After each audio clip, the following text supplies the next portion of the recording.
Good morning and welcome to all of you who decided to join us here on a Tuesday morning for what I would describe as a very consequential conversation with someone who is no stranger to most of you.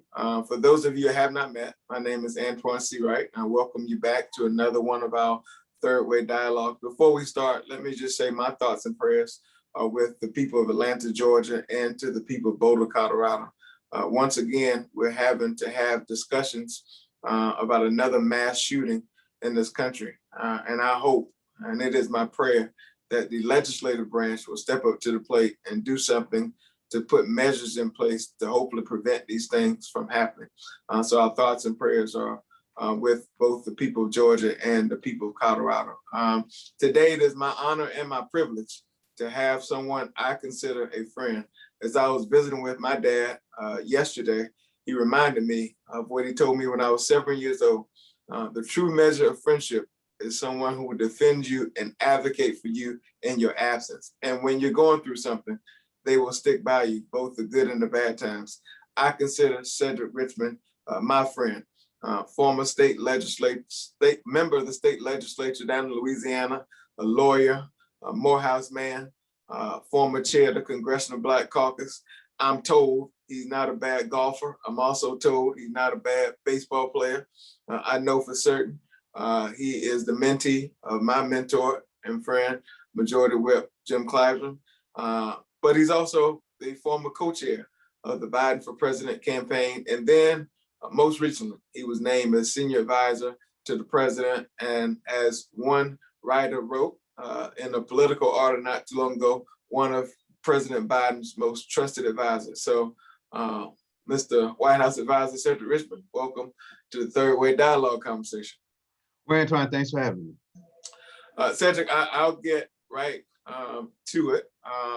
You were very instrumental in marshaling this president through the campaign season, and you decided to leave the United States Congress to join the White House staff. Why such a decision for someone like you who had much influence in the United States Congress? Well, it's a long story, but I'll give you the short of it. I spent 2 years with President Biden on the campaign trail, and that was through the good times, the bad times. And spending that much time with somebody, you really get to know them. And so during the campaign, it was clear to me that he wanted to be the most transformational president in the history of the United States. It was also clear to me that he wanted to tackle systemic racism and barriers to minorities. He was not scared to use the word racism, poverty, and he wanted to do it in more than just criminal justice reform. He wanted to tackle wealth disparity. He wanted to tackle education. He wanted to tackle, of course, criminal justice, but he wanted to tackle home ownership, all of those things. And so when he was elected, the offer was made to come into the administration, and my answer was, I don't think I want to do that. And then I think we were taking a trip somewhere, and he turned to me and he said, you know what I want to do. And we talked about how transformational he wanted to be. And he said, well, I need you to do that because you know where my heart is, and I need you to be a part of that. I need your help. And so when he put it in that sense, I was like, you know what? I can't keep talking about transformational president without going help. So I decided to give up my seat and come help. And I think that so far, he's off to the best start of any president in modern history, or $1.9 trillion package that hits people in the middle class and at the bottom in a very substantive way. Mr. Richmond, can you talk about your role as the director of the Office of Public Engagement / senior advisor to the president? Because most people, they hear the title, they see you doing what you do, but they may not understand what comes along with that. Well, the office is really I think President Obama said he wanted it to be the welcome mat to the White House. And we decided that, we would take it further. We would actually not wait on people to come see us. We would go out and see them. And the best example is probably what we've been doing with the AAPI community, and not just after the tragedy, but before. And so I think it was on March 4th, we convened AAPI leaders along with Ambassador Rice to have a roundtable about the rise in anti-Asian hate, rhetoric, bullying, violence. And then the next day, the Department of Justice did the same thing. But then when the tragedy hit, we convened that group again, went down and participated with the president and vice president in a meeting with AAPI community leaders in Atlanta. So, you know, it's our responsibility and goal to make sure that we're engaging with all of the coalitions across the country, those that supported us and those that didn't. But we have to make sure we're doing that outreach. So that's what the public engagement side is, and the senior advisor side, I'm coming to find out, is just you do a little bit of everything, almost like a utility player, but his advisors, you know, he relies on the group of advisors as a whole to really help with decisions and strategy. Mr. Richmond, let's talk about this pandemic. And really, I want you to put some background color to this pandemic from the seat in which you sit. I've said to you in private and in public, the worst pandemic since 1918, some of the worst economic challenges since 1932. We know the disproportionate impact it has had on communities that look like ours. Frame up for us the seriousness of this pandemic and what it still means, even though we're making progress. We're making progress, but we have to talk about the devastation that it's leaving in its wake. And, you know, so whether it's the almost 540,000 lives that we lost, the almost 40 million people who have been infected, the 11 million people that are on unemployment insurance, and the 1 in 7 or 1 in 5 people that don't have enough food to eat every day. So when you think of it in that sense, you understand the magnitude of it, but then the disproportionate impact. So in the Black and brown community, you know, we, you know, 2 times more likely, well, I'll just, for the African-American community specifically, we're about 13% of the population. We're 24% of the deaths. And the Hispanic community is almost the same in talking about the disproportionate rate of death. And so if you also look at the unemployment that is affecting these communities, it's devastating. And the people that are working on the front lines. Too many of them make minimum wage.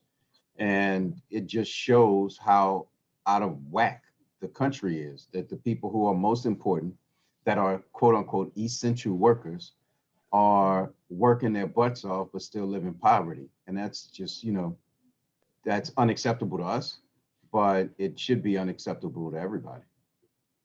Like a good president, Joe Biden is there. The American Rescue Package, $1.9 trillion, passed the United States Congress, both the House and the Senate, signed by the president. I've said it is perhaps one of the most transformational pieces of legislation in my lifetime. And I'm saying that on the anniversary of the ACA. But also, Mr. Richmond, I wrote in a piece, Bipartisan Biden to the American Rescue.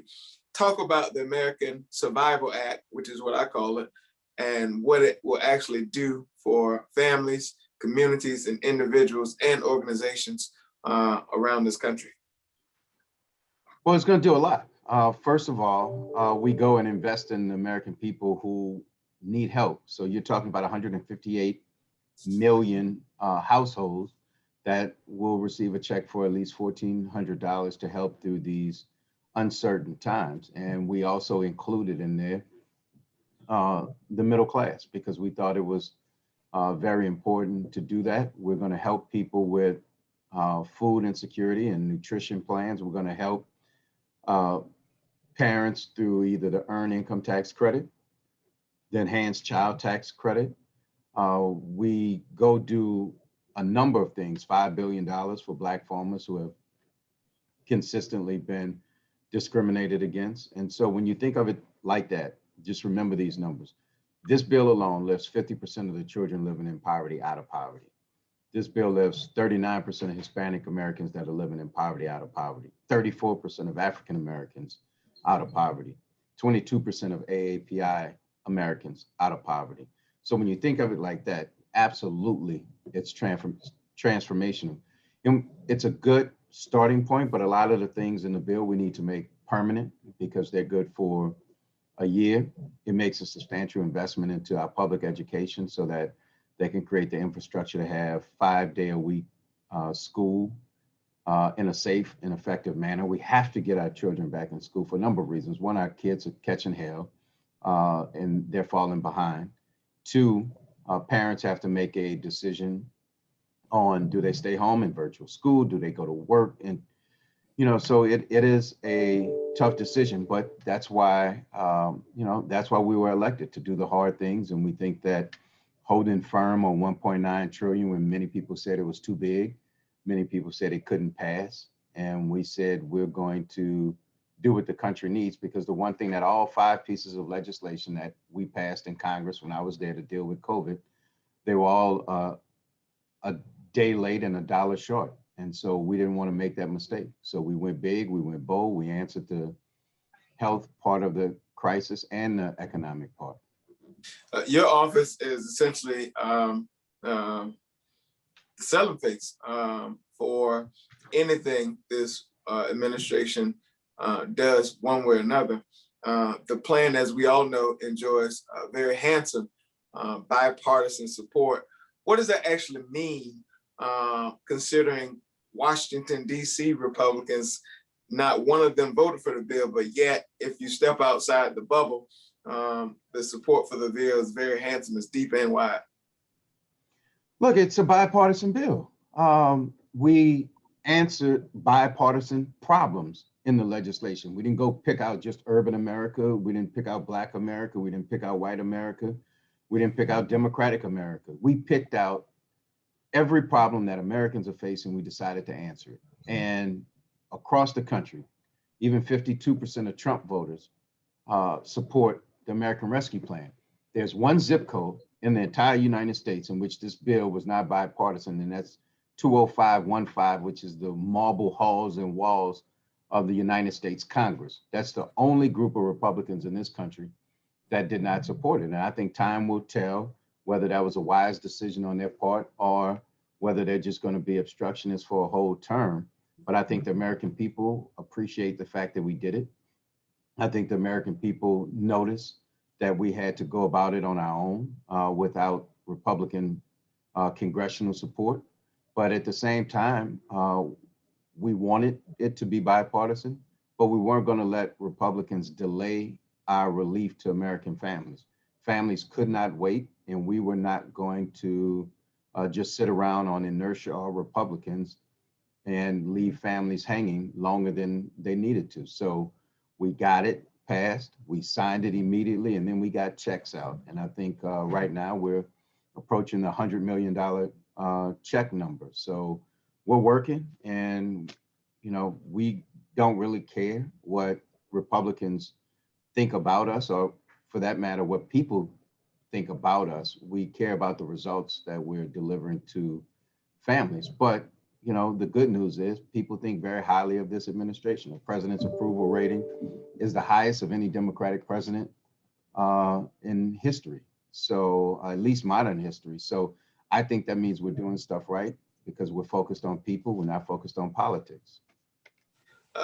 Mr. Richmond, there's no education in the second kick of the mule. We know that Democrats have a tendency of making our defense our offense and not our offense our defense. Your office and this administration are aggressively changing the dial on that and headed out to educate the American people. No need to sell it because we know the support. Talk about why that's important, because I remember very well, we found ourselves trying to defend what was in the Affordable Care Act and they come back to haunt us later on in the election season, but you guys are taking a different approach. Well, yeah, we don't feel we have to sell it. What we are doing now is educating people on how to take advantage of the benefits of it. One, it's good. I forget who always said it, but the good mark of a public servant and a politician is to tell people what you're going to do, you do it, and then you tell them what you did. And so we're in the process of telling people exactly what we did and how it will benefit them and how to make sure that they get every benefit of the bill, whether it's the earned income tax credit or the child tax credit, whether it's taking advantage of the enrollment period for the Affordable Care Act. It's going to drop for a family that makes $90,000 a year. It's going to drop their health care premium by $200 a month. So that's real money. And you're talking about $2,400 a year. That's what we want people to understand is exactly what this bill means to them and that they should take full advantage of it. How important is the feedback you all received as you hit the road? I know you have given a number of administration officials their political deployment papers to go educate the public, but how important is the feedback and what kind of feedback are you all getting about the rescue plan as you make your way around the tracks? Look, people are excited that help is finally here and that, we kind of see light at the end of the tunnel. What we hear a lot is that people really want us to stay focused on COVID-19. They like the fact that we're still asking people to wear masks for another, 40 days or so to get us to that 100-day point when the president said he was going to ask Americans to mask up for his first 100 days. And so we believe that if people continue to do that, stay socially distanced, we do see light at the end of the tunnel. But that doesn't mean that, it's right next door or it's tomorrow. It's still a ways off, but we see it, and with discipline, we can get there. And the other thing people are really talking about is just, they're saying thank you more than anything. Thank you for understanding the hard times that we were going through. And I think that what I like to highlight to people is this is no fault of their own. If you're unemployed right now because of COVID, there's nothing in the world you could have done about it. And so sometimes you find in government that you're knocked down, or in life that you're knocked down so hard that it's beyond your capacity to get back up on your own. And you need that helping hand to get back up. It happened after Katrina and Rita to those Gulf Coast states and cities where no matter how hard I wanted to work, I was there. No matter how hard I wanted to work to restore my life, I couldn't pump 7 feet of water out of the city of New Orleans. I couldn't get the electrical grid back up in less than a month that it took. So there was nothing I could do as a citizen to help recover without government assistance. And so when you think of COVID-19, we're back in that same place. So for small businesses, which is why we put $35 billion in there for small businesses, we have to help people recover. And that's what we did. We're not apologetic for it. We're actually very proud of what we did. And I think people get it. And, they're happy to see somebody that's more focused on them than being focused on tweets or egos. And that's the one thing that, President Biden is consistent about is it's not about him. And we don't have to worry about, walking into meetings and just giving him compliment after compliment. When we walk into a meeting, we're trying to figure out how to solve a problem, big problems most of the time. And that's all we ever focus on. So, I think that's why we've been so successful so far. There's lots of flirtation in the air about an infrastructure bill and what it would look like, what it would mean. So I'm gonna ask you two things around that. One, will it be difficult, and how will you all bring Republicans along for an infrastructure bill that we know the country is so desperately in need of, because they did not support the $1.9 trillion COVID relief package that we know the country needed? But two, what do you see as some of the framework in a modern day infrastructure bill, and how big do you anticipate this piece of legislation being? Well, I don't want to give you part of our deliberations while we're still making final decisions, but I'll just give you what the president said on the campaign trail. And so far in his presidency, it's very clear what he said on the campaign trail is what he's doing. So whether it was, ending the Muslim ban, whether it was racial equity, whether it was Keystone, whether it was ARP, everything he said he was going to do, he's doing. So he also said on the campaign trail that he wanted to build back better. And that meant investment in infrastructure and all of the broadband, water treatment, roads, bridges, all of those things, and supply chain. He wanted to invest in the American workforce and the American infrastructure. And so that's going to come. And I think in the, soon you'll see the president lay out his vision for exactly what the next big thing will be. But I'll tell you, nothing for us has been easy so far. We won the election. That certainly wasn't easy. Getting half of the country to understand we won the election wasn't easy. Getting certified on January 6th certainly wasn't easy. The fact that we didn't have a transition was not easy. Getting our, cabinet confirmed was not easy, and nor was it timely.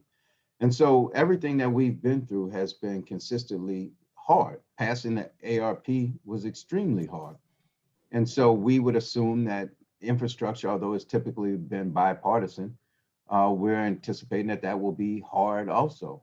But things that are necessary, it doesn't matter how hard they are, you just have to do them and figure out a way to get it passed. And so that's kind of how we're thinking about it. But we're going to make a significant investment in the American people, the American infrastructure. We're going to create jobs, and we're going to position America to be competitive in the future. So there are two issues that are on the top of people's minds.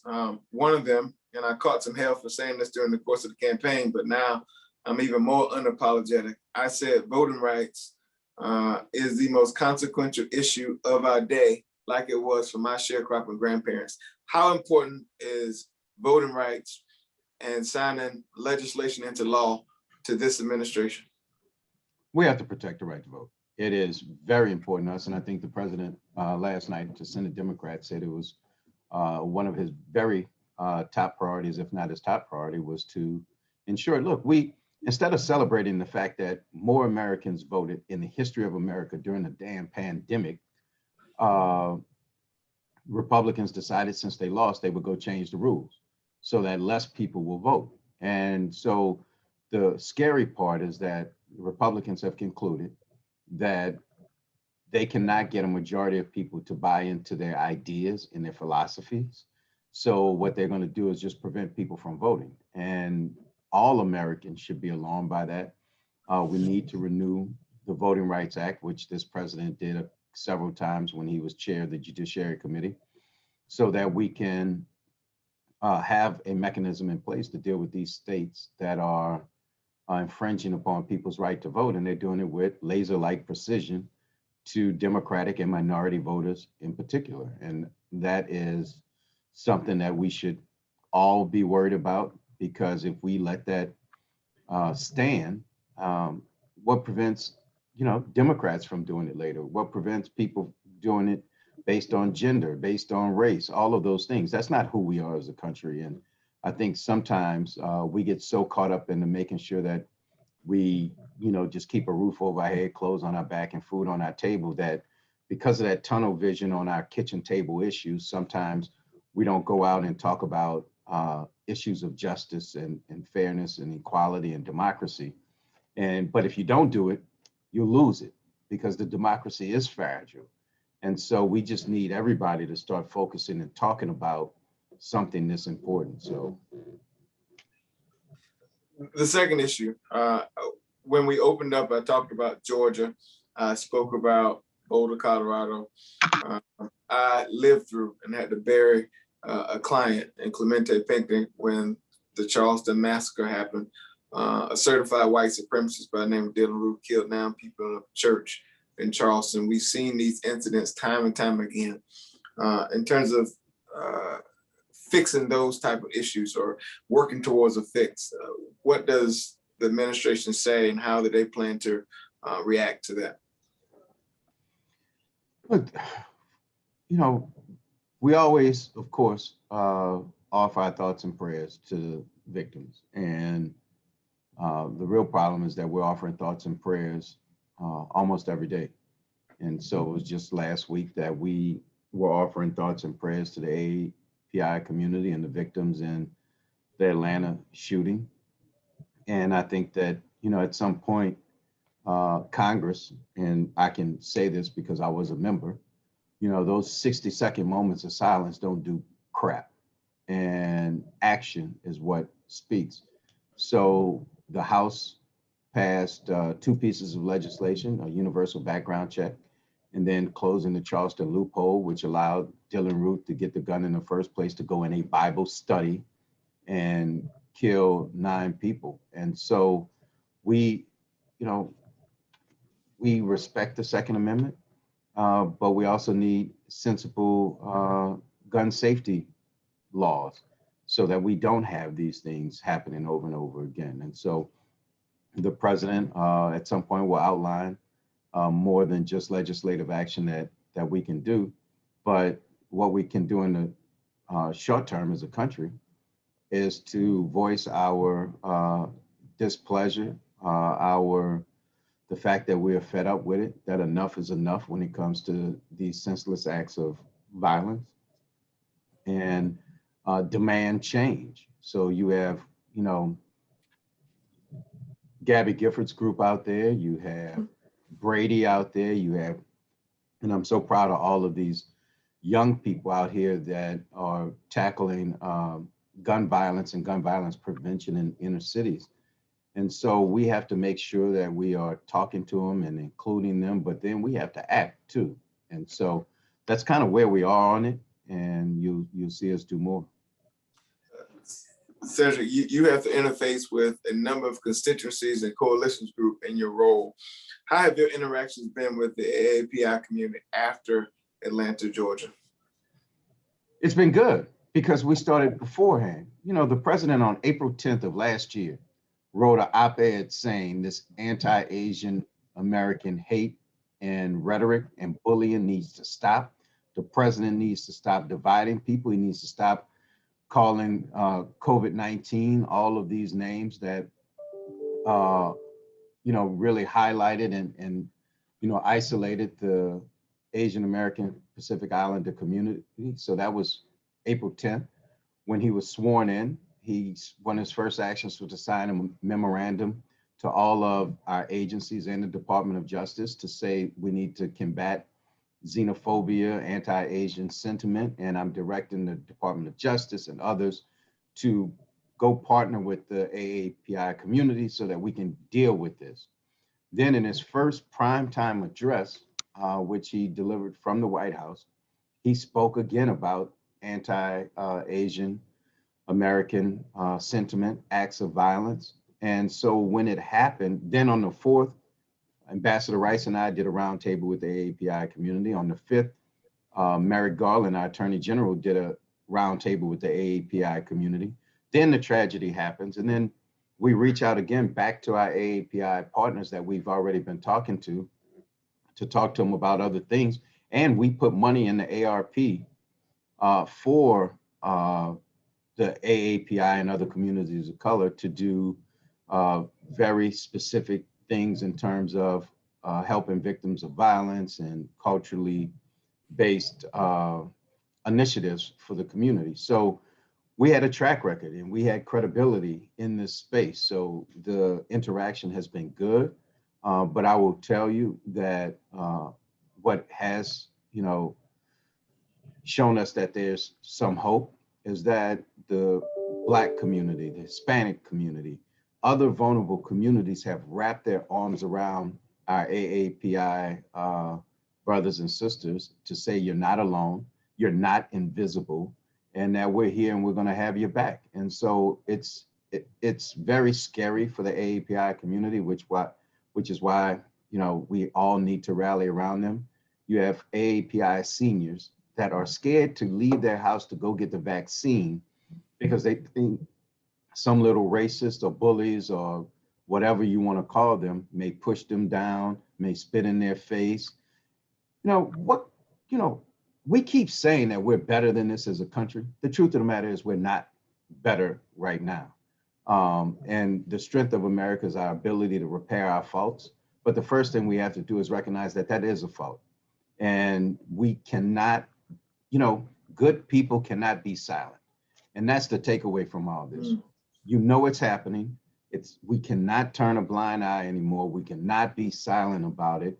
There is a segment of our community that is in real pain. They feel invisible. They're scared to leave their homes. They're being picked on and bullied. And we need to stand up. We need to stand up for them, just like we would stand up to protect the Capitol to an insurrection from some of these very same type of people. And we need to stand up for the AAPI community in no uncertain terms. And if you pick on AAPIs, you're picking on Black people. If you're picking on AAPI, you're picking on Hispanic people and white people, that we are all in this together. So it's been good for us because we've been there all along. And so we're just welcoming other people to come to the party and help us do what we need to do for the AAPI community. Cedric, vaccine rollout, the president mentioned May 1st. How do you all plan to get there? And secondly, how does it feel to know that you have made your mark of 100 million shots less than 100 days? Look, the truth is, the funny part is when we rolled it out in December that we were going to do 100 million shots in the first 100 days, people were like, oh yeah, that's just Joe Biden talking again. He can't get to 100 million shots. That's too ambitious. Then all of a sudden we get in and the Trump administration is doing, 900,000 on their best day. They were doing 900,000 shots a day. We now have that up to almost 3 million shots. And so we were very intentional about what we were doing. We went purchase more vaccines. We did a creative deal with both Johnson & Johnson and Merck so that we can manufacture more doses. Where instead of 8.6 million that the Trump administration was giving out a week, we're almost at 20 million that we're giving out per week. We put them in community health centers and pharmacies so that we could have racial equity. We're rolling out stuff on mobile vaccine centers. We're doing federally supported vaccine centers.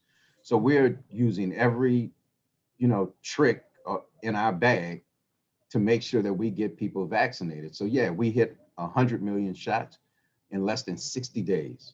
And so the goal is for the next 40 days, do as many more as we possibly can. And so, the reason why we're successful is because we're intentional about it. We're not wishing that the coronavirus or COVID-19 goes away. We're not saying it's going to magically disappear.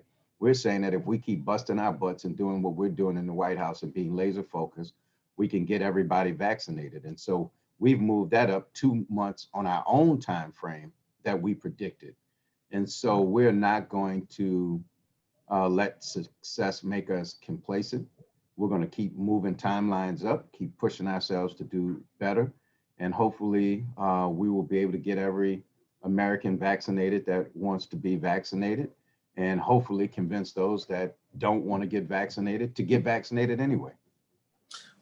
Speaking of pushing forward, Mr. Richmond, what do you see from a legislative standpoint as some of the items that will be included in the block and tackle list as this White House punches forward?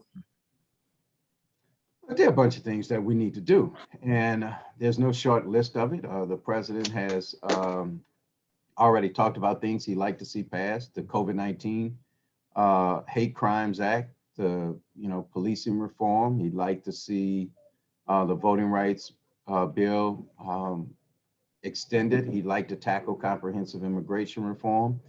So, if anybody out there is looking for a roadmap of what Joe Biden's going to do, just go pick up any one of his campaign platforms, because if it's on there, that means it's something we're going to try to tackle. And, it's a lot. We were very ambitious during the campaign. We didn't run out of ideas. And so now we can't run out of work and actions to achieve them. Some would argue, Cedric, that the White House or this administration is attempting to punch above their weight and trying to engage with constituencies who may not have been on this president's side during the course of the campaign. How do you plan to engage with those constituencies to form coalitions to make sure they're educated as we plow our way forward? One, we're telling them just watch what we do, and we're talking to them. And so we're not saying you didn't vote for us, so we're not going to talk to you. We're not going to help you. And I think you see that with our approach to the business community. And if you notice, not one big business group opposed the American Rescue Plan. In fact, many of them supported it. And the goal, and I think the one of President Biden's biggest assets is the fact that he can bring people together. And he said that during the campaign that he would do it, and he's doing it.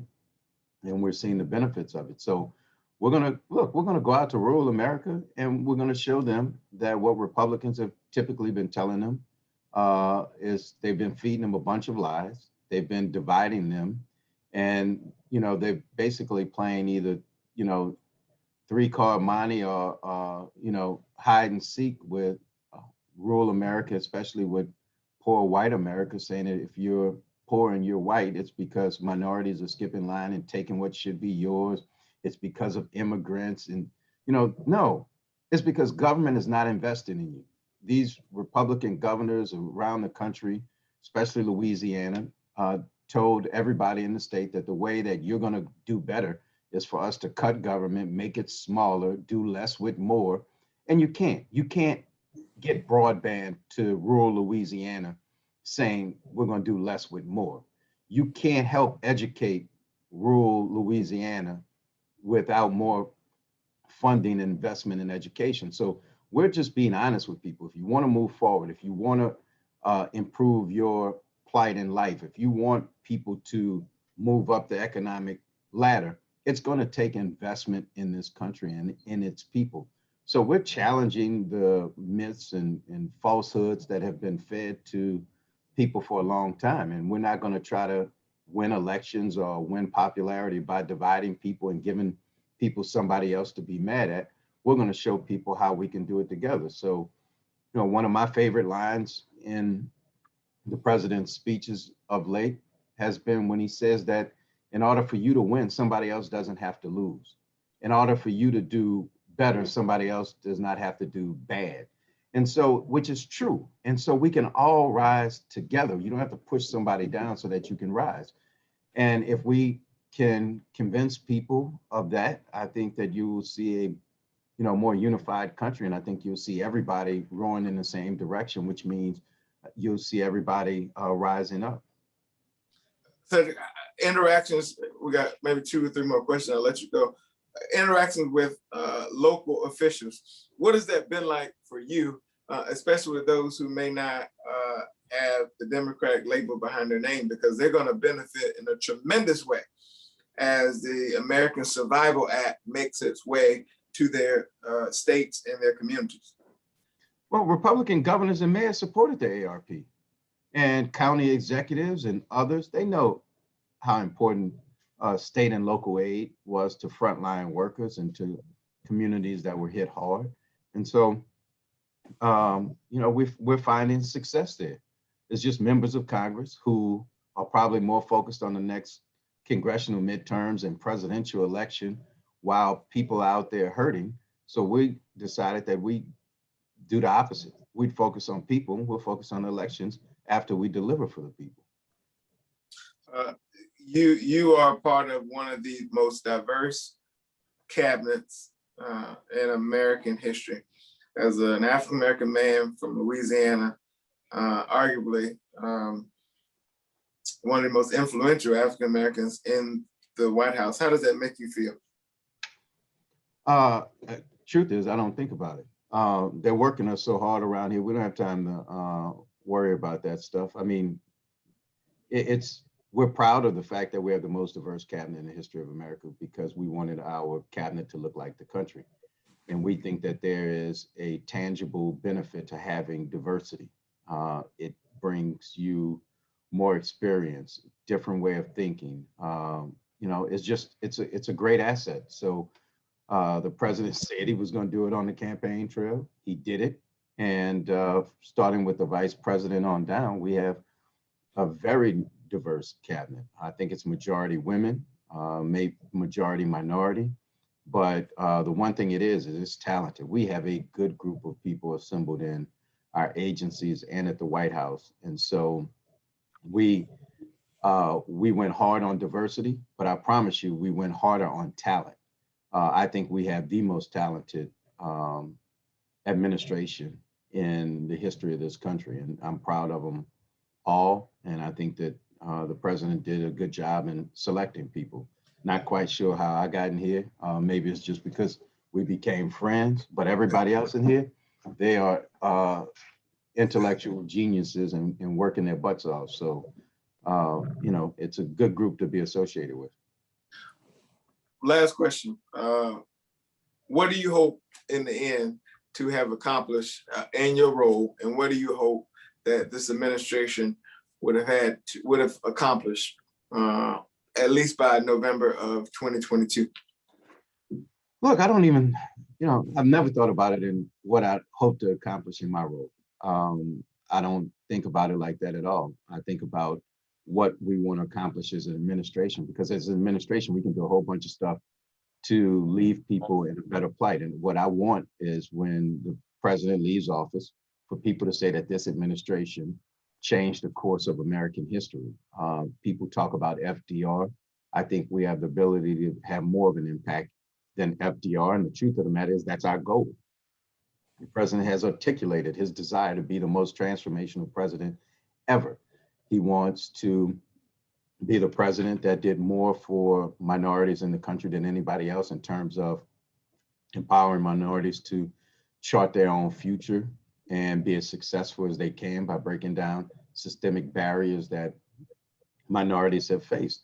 And so if you look at ARP, that is the thread or example that we're going to use going forward. We're going to have an SBA that we moved up to cabinet level because we're going to invest in small businesses. And that's a piece of, I believe, what will be the president's legacy is his investment in small business and minority businesses around the country. You know, investing in Title I schools, smack dab in poor communities, HBCUs. So when we leave here, we have every intention of people to say they changed this country in a great way. And then that's the goal. So I don't need them to say that Cedric was a great OPE director and talked to a lot of people and did a lot of stuff. You know, the truth of the matter is, I don't really care about that. What I want them to say is that this administration, that we did a lot for a lot of people. We were unapologetic about it. We did what we said we were going to do.